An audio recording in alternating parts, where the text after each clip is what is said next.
This is a cover of the tourist guide by which the Seoul government introduces where you can find bars, clubs, night markets, etc., but not coffee shops as seen in the background. Urban life is promoted in accordance with festive and hedonistic consumerism. In contrast, my project explores a differential nightlife of the city that never sleeps. I conducted participant observations at 17 cafes from midnight to 5 a.m. to understand how the distinctive but underrepresented nightlife is produced by people who actually inhabit those spaces. I also interviewed 60 cafe users there, asking as to their perceptions of different spaces and time, why they do not or cannot go home at night. Why are they awake at night? Their answer define who they are regarding the three issues they deal with. First, many cafe users said they have a sense of precarity and guilt when they stay home at night.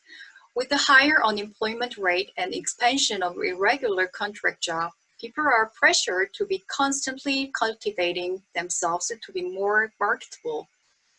So people are willing to reduce their sleep hours and try to remain productive at night.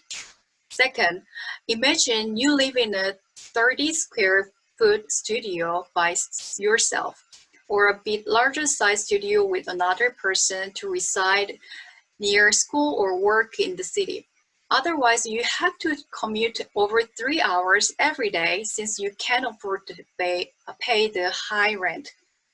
Poor dwelling conditions can also leave you vulnerable to nighttime crime, as was the case for one woman that I interviewed.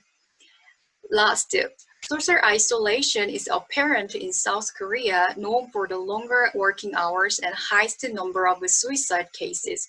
For those who are always expected to work harder and longer hours, cafe going is considered as the most feasible, minimal, and efficient social activity at night that brings a sense of belonging even if they spend solitude time in cafes. In short, nightlife at cafe is produced by the sleepless whose consumption is inseparable from socio-economic problems of South Korean society. I hope my research inspires you to reconsider the binary conception of day and night, private and public, and consumption and production of the space, and to think about how and why nightlife in your city is different from that of Seoul. I end here then. Thank you for listening.